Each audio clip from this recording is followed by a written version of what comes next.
اعوذ باللہ من الشیطان اللعین الرجیم بسم اللہ الرحمن الرحیم ان اللہ وملائکتہ یصلون علی النبی یا ایہا الذین آمنوا صلوا علیہ وسلموا تسلیما اللہم صل علی محمد وآل محمد وعجل فرجہم۔ درود شریف پڑھ کے دا کرو، تکلیف نہ تھی ویسا تھی نہیں ہے کوئی تکلیف درود پڑھنے کی۔ وَاذْكُرُوا اللَّهَ فِي أَيَّامٍ مَّعْدُودَاتٍ فَمَن تَعَجَّلَ فِي يَوْمَيْنِ فَلَا إِثْمَ عَلَيْهِ وَمَن تَأَخَّرَ فَلَا إِثْمَ عَلَيْهِ لِمَنِ اتَّقَى وَاتَّقُوا اللَّهَ وَاعْلَمُوا أَنَّكُمْ إِلَيْهِ تُحْشَرُونَ۔ اور اللہ کی یاد کرو گنے ہوئے دنوں میں، تو جلدی کر کے 2 دن میں چلا جائے، اس پر کچھ گناہ نہیں۔ ٹھیک ہے جی، اس پر کچھ گناہ نہیں۔ اور جو رہ جائے، یہ حج کے احکام بیان کیے جا رہے تھے، تو اس میں اللہ تعالیٰ فرما رہے ہیں اور اللہ کی یاد کرو گنے ہوئے دنوں میں، تو جلدی کر کے 2 دن میں چلا جائے، اس پر کچھ گناہ نہیں، اور جو رہ جائے تو اس پر گناہ نہیں۔ پرہیزگار کے لیے اور اللہ سے ڈرتے رہو، اور جان رکھو کہ تمہیں اسی کی طرف اٹھنا ہے۔ یعنی حج کرنے کے بعد 2 دن کا قیام ضروری ہے، مجھے یہی سمجھ آ رہی ہے۔ اس کے بعد جو چلا جائے اس پر کوئی گناہ نہیں، اور کوئی رہ بھی جائے تو اس پر بھی کوئی گناہ نہیں۔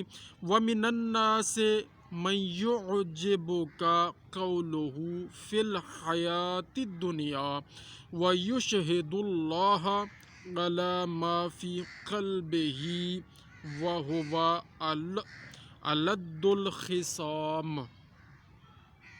اور بعض آدمی وہ ہیں کہ دنیا کی زندگی میں اس کی بات تجھے بھلی لگے، اور اپنے دل کی بات پر اللہ کو گواہ لائے، اور وہ سب سے بڑا جھگڑالو ہے۔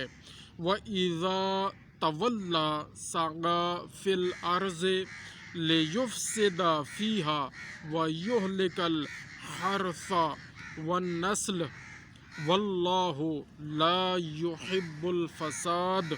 اور جب پیٹھ پھیرے تو زمین میں فساد ڈالتا پھرے، اور کھیتی اور جانیں تباہ کرے، اور اللہ فساد سے راضی نہیں۔ اللہ تعالیٰ کیا فرما رہے ہیں؟ بعض آدمی وہ ہیں کہ دنیا کی زندگی میں اس کی بات تجھے بھلی لگے، تو کو چنگی لگ دی ہوندی گل، اور اپنے دل کی بات پر اللہ کو گواہ لائے، اور وہ سب سے بڑا جھگڑالو ہے۔ حقیقت کیا ہے کہ وہ جھگڑالو ہے۔ ٹھیک ہے جی، اور جب پیٹھ پھیرے تو زمین میں فساد ڈالتا پھرے، کنڈ پچھو فساد ہیں جی، اور کھیتی اور جانیں تباہ کرے، اور اللہ فساد سے راضی نہیں۔ وَإِذَا قِيلَ لَهُ اتَّقِ اللَّهَ آخَذَتْهُ الْعِزَّةُ بِالْإِثْمِ فَحَسْبُهُ جَهَنَّمُ وَلَبِئْسَ الْمِہَادُ۔ اور جب اس سے کہا جائے کہ اللہ سے ڈرو، تو اسے اور ضد چڑھے۔ اللہ اکبر۔ جب اس سے کہا جائے کہ اللہ سے ڈرو تو اسے اور ضد چڑھے گناہ کی، اور ضد چڑھے گناہ کی، ایسے کو دوزخ کافی ہے۔ اللہ اکبر۔ اور وہ ضرور بہت برا بچھونا ہے دوزخ۔ اللہ اکبر۔ یعنی نشانی ہے اس جھگڑالو دی اور فسادی دی، کیا کرے سی ان کو اللہ کا ڈرن دا جلے سنا، وہ مزید ضد چاہے سے۔ اللہ اکبر۔ اور جب اس سے کہا جائے کہ اللہ سے ڈرو تو اسے اور ضد چڑھے گناہ کی، ایسے کو دوزخ کافی ہے، اور وہ ضرور بہت برا بچھونا ہے۔ وَمِنَ النَّاسِ مَن يَشْرِي نَفْسَهُ ابْتِغَاءَ مَرْضَاتِ اللَّهِ وَاللَّهُ رَءُوفٌ بِالْعِبَادِ۔ اور کوئی آدمی اپنی جان بیچتا ہے اللہ کی مرضی چاہنے میں۔ یعنی کوئی آدمی ایسا بھی ہے جو اللہ کی مرضی لے لیتا ہے اور اپنی جان بیچ دیتا ہے، اور وہ کون ہے؟ وہ ہجرت کی رات مولا علی علیہ السلام کی ذات اقدس ہے، کہ جب رسول اللہ صلی اللہ علیہ وآلہ وسلم نے ارشاد فرمایا اے علی آج میرے بستر پر سو جاؤ، تو فرمایا یا رسول اللہ کیا میرے سونے سے آپ کی جان بچ جائے گی؟ تو آپ نے فرمایا ہاں بچ جائے گی۔ تو آپ وہ پہلی رات تھی کہ مولا علی علیہ السلام بستر پر سو گئے، ورنہ مولا علی علیہ السلام راتوں کو نہیں سوتے تھے، عبادتوں میں گزارتے تھے، 1000 رکعت نماز پڑھتے تھے ہر رات، اور ہر رات مسکینوں، غریبوں، یتیموں کو اپنے کندھے پر آٹا، دانہ، کھجور اور مختلف ضروریات زندگی لاد کے ان کے گھروں کو پہنچاتے تھے ہر رات۔ ساری رات وہ عبادت میں گزارتے تھے، ذکر میں گزارتے تھے۔ وہ ایک واحد رات ہے کہ جب رسول اللہ نے فرمایا علی سو جاؤ، تو حکم کی اطاعت کرتے ہو کہ یا رسول اللہ آپ کی جان بچ جائے گی، بچ جائے گی، تو آپ سو گئے، اور ایسا سوئے، اسی انداز میں سوئے کہ مشرکین اور کافرین جو آپ رسول اللہ کی جان کے دشمن تھے، اور اس رات انہوں نے منصوبہ بنایا تھا کہ قتل کر دیں گے نعوذ باللہ، تو اسی طرح سو گئے کہ ان کو پتہ ہی نہیں چلا کہ رسول اللہ سوئے ہیں کہ علی سوئے ہیں، اسی انداز میں۔ تو یہ اس وقت کی آیت ہے، آیت مبارکہ، کیا کہ کوئی آدمی اپنی جان بیچتا ہے، اپنی جان بیچ دی، نفس رسول، وَمِنَ النَّاسِ مَن يَشْرِي نَفْسَهُ ابْتِغَاءَ مَرْضَاتِ اللَّهِ، اور خرید کیا کی؟ جان بیچ کے۔ کوئی چیز بیچتے ہیں تو کچھ خریدتے ہیں، اللہ کو جان بیچی اور اس سے اپنی مرضی اور اس کی مرضیاں خرید لی، مرضات، ایک مرضی نہیں، مرضات اللہ، اللہ کی مرضیاں خرید لی۔ اب اللہ کی مرضیاں کس نے خرید لی؟ مولا علی علیہ السلام۔ اس لیے ہم کہتے ہیں کہ جنت اور دوزخ تقسیم کرنے والا علی ہے، اور رسول اللہ کی حدیث مبارکہ ہے کہ اے علی تو قسیم النار والجنہ ہے، تو جنت اور دوزخ کا تقسیم کرنے والا ہے، اللہ نے تجھے یہ مقام دیا ہے۔ تو اللہ کی مرضیاں خرید لی۔ واللہ رؤوف بالعباد، اور اللہ بندوں پر مہربان ہے، یہ اللہ دا فیصلہ ہے۔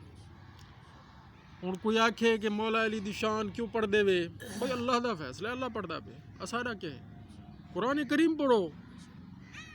اگر سنت اللہ کو تبدیل کرنا چاہندے وے تو ول تسا آپ جانو تے اللہ جانے۔ جب آیات آ چکی ہیں تو اساں کیویں انکاری کر سکتے ہیں؟ اللہ اکبر۔ اور کوئی آدمی اپنی جان بیچتا ہے، اللہ کی مرضی خرید لیتا ہے، اور اللہ بندوں پر مہربان ہے، یعنی اللہ تعالیٰ دا کرم دیکھو کہ جان دیتی ہوئی بھی ہوندی ہے، لیکن ایک بندے نے اللہ دی مرضی واسطے بیچ دیتی تھے، مالک نے ان کو مرضیاں عطا کر دی کہ ہن جو مرضی آوے، ہن تیری مرضی ہے۔ بہت بڑی تفسیر ہے، لمبی گفتگو تھی سکتی ہے۔ بہرحال یا ایہا الذین آمنوا ادخلوا فی السلم کافۃ ولا تتبعوا خطوات الشیطان انہ لکم عدو مبین۔ اے ایمان والو، اسلام میں پورے داخل ہو جاؤ، پورے کے پورے، ایک ہے نہیں ادھے داخلے ہوئے تے ادھے چھوڑ دیتے، ادھیاں نمازاں پڑھ گئی دیا، ادھیاں چھوڑ دیتا، ادھا حکم من گیا، ادھا چھوڑ دیتا، تھوڑا جا من گیا، تھوڑا جا چھوڑ گیا، گنجائش کوئی نہیں، ایک دائرہ ہے، اس دائرے دے اندر پورا آمنا پوسے، تھوڑی ایک لت باہر ایک لت اندر، وہ اسلام قبول ہی کوئی نہیں مالک کو، وہ تو پورے کے پورے اندر آ جاؤ۔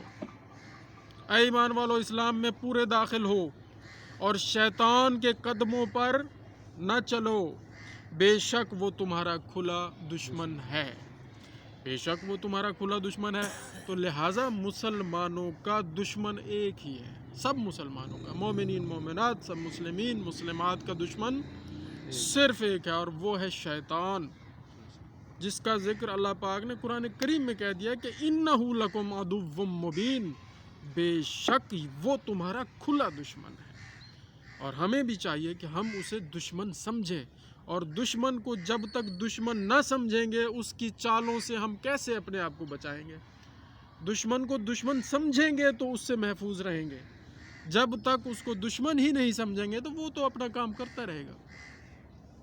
دشمن کی پہچان اور پھر اس سے بچنے کا منصوبہ ہم سب پر ضروری ہے۔ تو ایک دو آیتیں اور پڑھ لیتے ہیں۔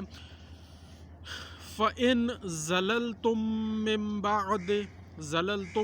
بَعْدِ مَا جَاءَتْكُمُ الْبَيِّنَاتُ فَاعْلَمُوا أَنَّ اللَّهَ عَزِيزٌ حَكِيمٌ، اور اگر اس کے بعد بھی بچ لو کہ تمہارے پاس روشن حکم آ چکے تو جان لو کہ اللہ زبردست حکمت والا ہے۔ بے شک هَلْ يَنظُرُونَ إِلَّا أَن يَأْتِيَهُمُ اللَّهُ فِي ظُلَلٍ مِّنَ الْغَمَامِ وَالْمَلَائِكَةُ وَقُضِيَ الْأَمْرُ وَإِلَى اللَّهِ تُرْجَعُ الْأُمُورُ۔ کاہے کے انتظار میں ہیں مگر یہی کہ اللہ کا عذاب آئے چھائے ہوئے بادلوں میں، اور فرشتے اتریں اور کام ہو چکے، اور سب کاموں کی رجوع اللہ کی طرف ہے۔ کاہے کے انتظار میں ہیں مگر یہی کہ اللہ کا عذاب آئے، یعنی اللہ دے عذاب دے انتظار ہے کہ اللہ معاف کرے، چھائے ہوئے بادلوں میں اور فرشتے اترے، بس اللہ تعالیٰ دی آیات آ چکے، سمجھ کرو، عقل کرو، عمل کرو، پتہ لگ گئے دشمن ہے کھلا شیطان، بچو مزید کیڑی شاید انتظار ہے۔ اللہ پاک فرمائے ہے کوئی انتظار کہ خدا نہ خواستہ کوئی عذاب آوے، ول سمجھ آسی۔ اللہ اکبر، فرشتے آویں تمہارے واسطے، آتے تو فرشتے دسیں نہیں، ہو گیا ہے اور کام ہو چکے، اور سب کاموں کی رجوع اللہ کی طرف ہے۔ یا اللہ کریم، قرآن کریم کی روزانہ ہم سب کو تلاوت کرنے والا، اس پر اس کو سمجھنے والا، اس پر عمل کرنے والا اور اس کا پیغام آگے پہنچانے والا قرار دے، اور جو قرآن کریم میں آپ نے فرمایا ہے حق ہے، سچ ہے، یا اللہ کریم ہمیں ایسا بنا دے جیسا تو چاہتا ہے، ہمارے سب گناہان صغیر اور کبیرہ معاف فرما دے، ریاکاریوں سے بچا لے، ہر طرح کے خوف سے بچا لے، ہر طرح کی بیماریوں سے بچا لے، ہر طرح کی ٹینشن سے بچا لے، یا اللہ کریم ہم سب کو ہر طرح کے بغض اور نفاق اور نفرت سے بچا لے۔ یا اللہ کریم شیطان کھلا دشمن ہے، آپ نے ہمیں بتا دیا ہے، ہمیں اس سے بچنے والا بنا دے۔ رسول اللہ صلی اللہ علیہ وآلہ وسلم کے صدقے اور 14 معصومین کے صدقے، اہل بیت اطہار رسول کے صدقے، ہم سب کے گناہان صغیرہ اور کبیرہ معاف فرما دے، اور تمام بیماروں کو شفا عطا فرما دے، اور ہماری یہ ساری دعائیں قبول و مستجاب فرما۔ یا اللہ کریم ہم میں سے، ہمارے والدین میں سے جو موجود ہیں سب کی زندگیاں دراز فرما، ہمارے بہن بھائیوں کی زندگیاں دراز فرما، اور جو اس جہان سے رخصت ہو چکے ہیں مسلمانان عالم، میرا مولا جو حبداران محمد و آل محمد تھے ان سب کی مغفرت فرما، اور یا اللہ کریم ہمیں گناہوں سے ہمیشہ بچائے رکھ۔ اللہم صلی علی محمد و آل محمد وعجل فرجہم۔